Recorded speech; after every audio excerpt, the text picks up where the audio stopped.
Yeah. Okay. Hey, good morning. Thank you for coming. This is a much bigger crowd than I thought. So about a month ago, I got an invitation to speak at the Creative Mornings, and I had heard about it a little bit. But you know, it's August, it's busy, everyone's back to work, and I wasn't sure. And then when the theme was announced, it's going to be genius, I was like, no, I can't. I'm not going to give a talk about genius in Finland. That's not a way to make friends. But I didn't answer the email. I thought about it for a little while, and I thought, well, actually, so I've been 17 years in Helsinki. I'm from Canada. I'm classically trained as an industrial designer, but I've been doing a lot of different things over the last 20 years working in the creative field. In 17 years of working in Helsinki, I thought that I would be an independent designer working on my own little quirky product stuff. In the end, I ended up working with all these Finnish companies.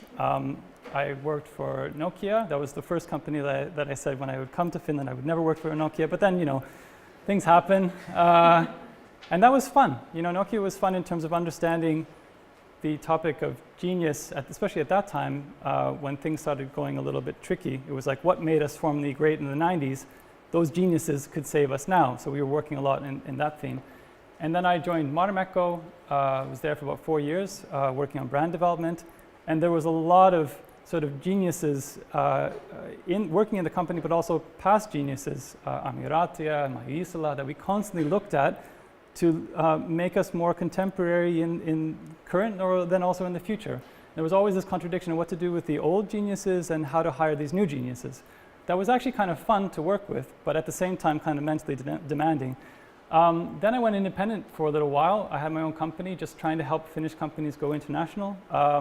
And that was also a lot of sort of like past genius and then working with new genius, especially a lot of startups where there was no past. It's just like now.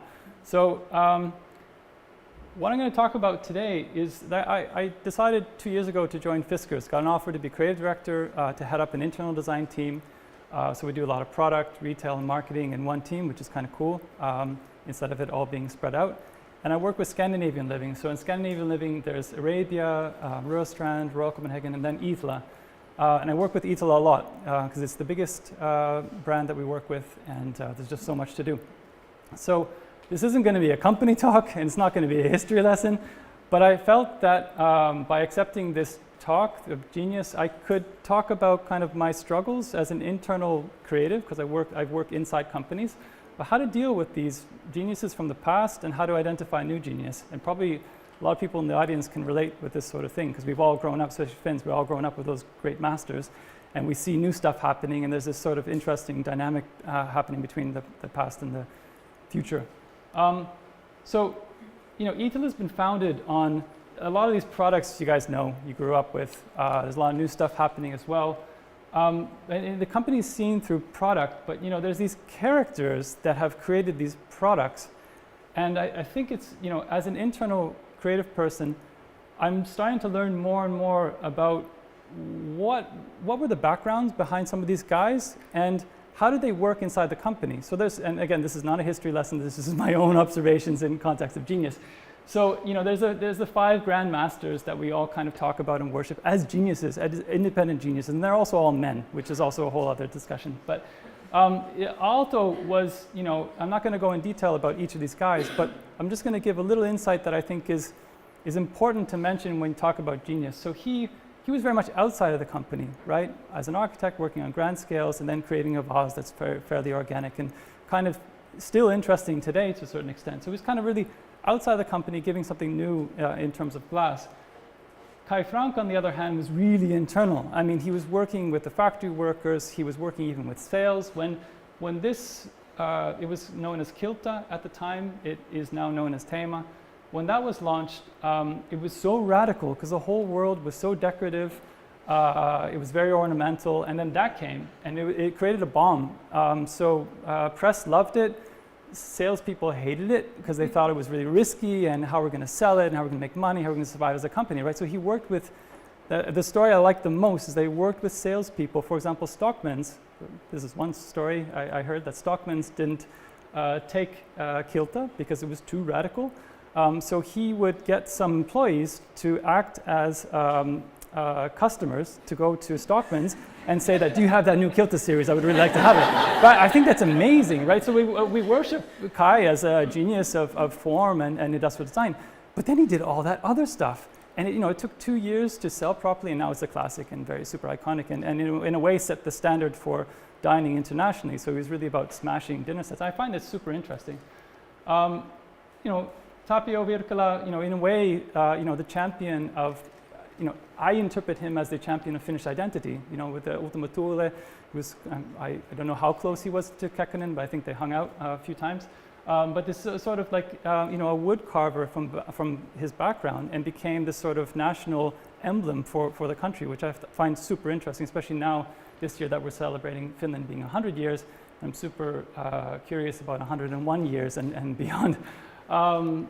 And then Oiva Toika is trained as an artist, so he creates these crazy things. So everyone sees Iittala as being, one way products, very rational, but then there's Oiva just creating wonderful things. And on the, what he says are on the borderline of good taste, but I love it because it's just so wacky.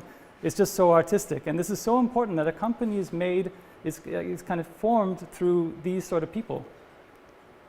And then Sarpanava, who, in a way doesn't get mentioned as much as the other four guys, but I met up with Esa Saarinen last year, who was very close to Timo. And he described how he helped Timo write speeches for when he went to the glass factory and talked with the glass workers about what he wanted to make. And I gotta say, it was pretty emotional discussion with Esa, talking about that whole dynamic of Timo, which was, I think, classically trained as a graphic designer. So he's almost like a poet in a way, but then of course very skilled with glass, addressing the factory workers and the relationship with factory workers in order to make his stuff. So we always talk about the man or the person, and maybe not the things around that made that man's work come alive, such as the factory workers. And then, with Iittala, it's made up of a whole bunch of people, the 5 geniuses from the past, and then also some people that we hire in the last 10 years, or even now. We're looking for talents all the time.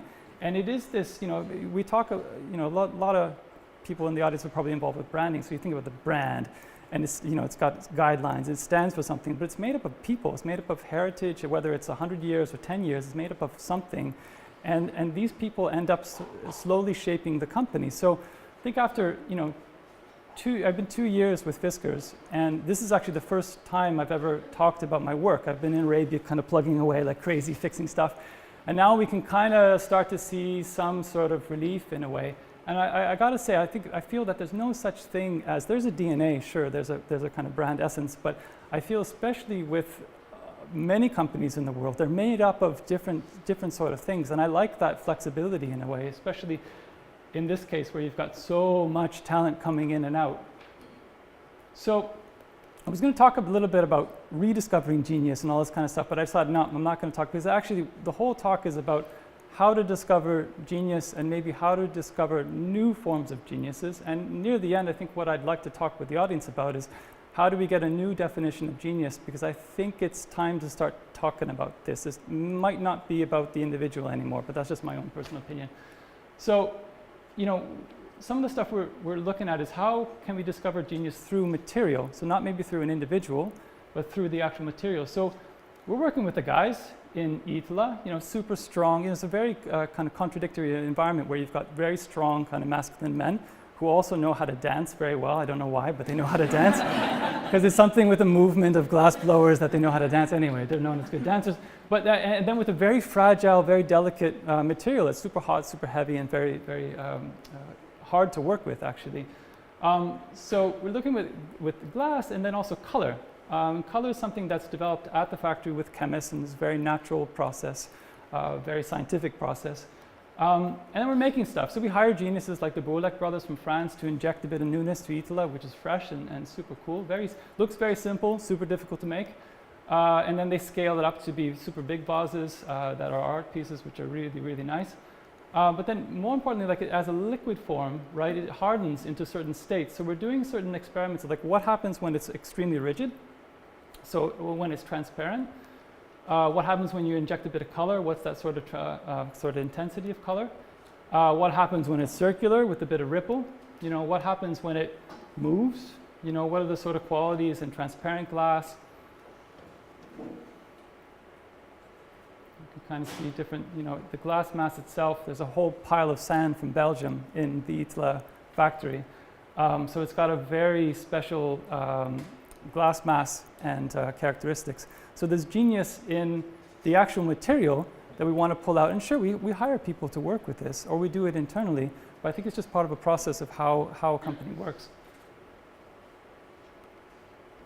So can we also discover genius through how things are shown? So, you know, tools. So a lot of the workers are working with some of them very advanced tools, some of them very basic. So how can we show tools in a way to show the craftsmanship that people actually understand? Especially now that ITLA is more international. So, you know, if you go to Japan, they don't understand it, they don't know it. You know, you have to show some of the background. Same thing, we try to even show things that are quite rough, like an alto mold, for example. And then presenting it in a new way. So this is something we've all grown up with. Of course, you know, the power of photography and working with, I would say, genius photographers helps change the way people look at the company quite radically. I would say last couple of years, sure, we're working a lot of great product stuff, but we've especially been really fast with photography because you can make a really fast impact. So, you know, either, you know, transparent or then with color changes quite a bit. You use a bit of granite from Finland, looks great.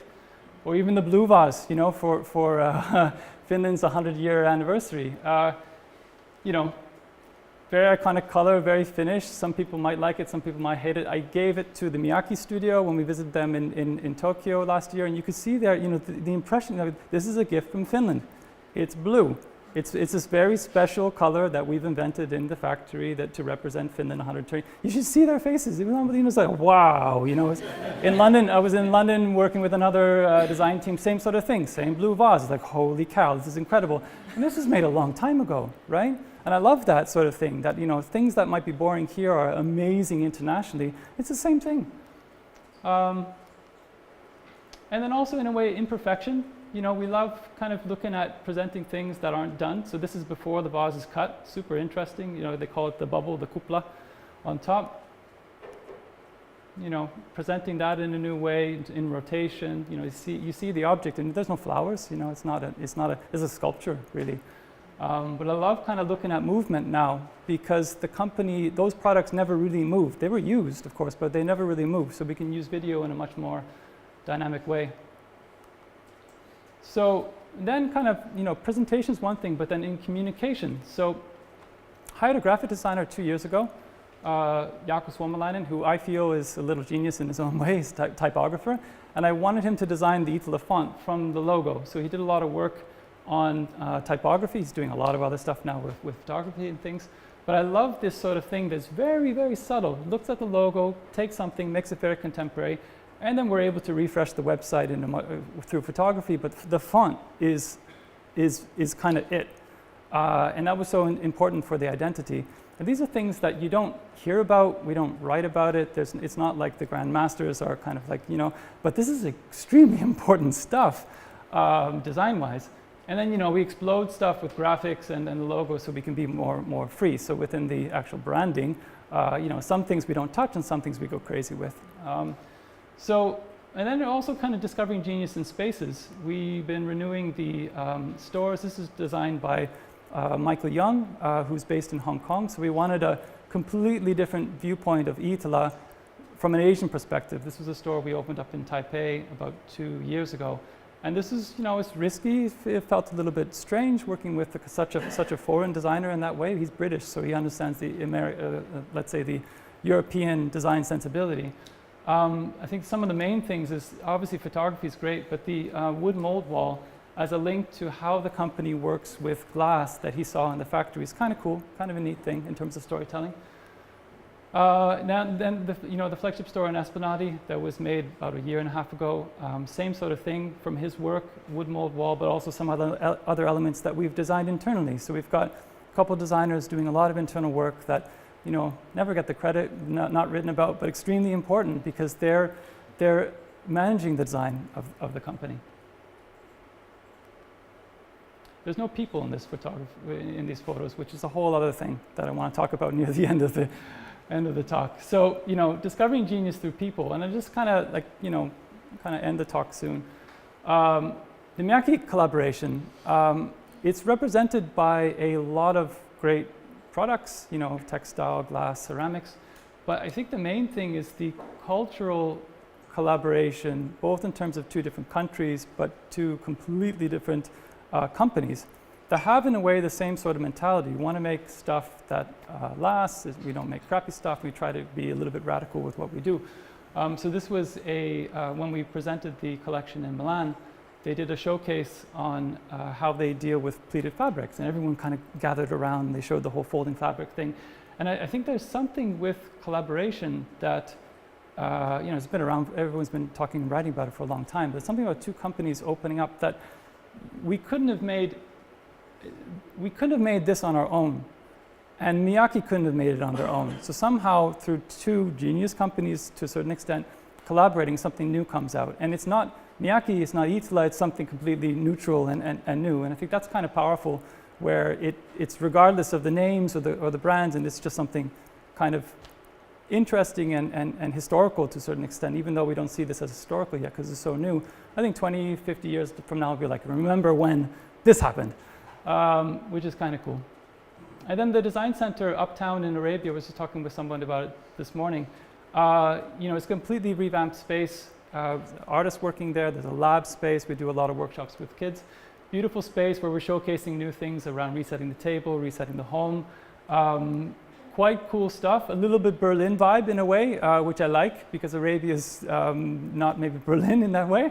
Stuff to do with virtual dining, all these kind of things. But I think the most exciting thing for me are the workshops, the stuff that we do with kids, with families, we have paint to plate workshop where you can come in and just paint some stuff. I think this is kind of the point. Besides companies talking about themselves or selling products, all that kind of stuff, it's like, what do you do with spaces? So I just to kind of conclude the talk, and I think this would be interesting to discuss with the audience, like, does a genius have to be a person? And I've been debating with a lot of people in the last month asking about genius, and I don't know, it might be media to a certain extent that needs a person to write about, that the readers enjoy that person. I don't know, but I'm kind of questioning, does it need to be an individual? Can an idea be genius? Of course, you have genius ideas all the time, but they're always credited to somebody. Somebody had an idea. Can it be a team? We've been talking about the Beatles, for example, and we all know there were several different geniuses in there that have their own little roles, where the Beatles are wonderful, but then John and them have their own sort of take on things, and you might like some of them and you might not like some of them. Or then a basketball team would have Michael Jordan and a bunch of other key players. Jordan's the genius and the rest of the team is very good, and I don't know really if that's debatable as well, because then there's a coach and the support team and the fans and all these different things. So can an entire community be genius? Can a city be genius? In a way, in Helsinki, you have a mayor that's credited for creating change, or somebody gets credited for creating change, but it's not really that guy or that woman, it's something else. And I think that, would be good to talk about. So just to conclude the talk, like, what would be then the new definition of genius, considering that, if you look this up on Wikipedia, it's accredited to a person, or kind of it's very much an individual, and even through the images, it's all about Einstein. So that's my talk for this morning. Thank you very much.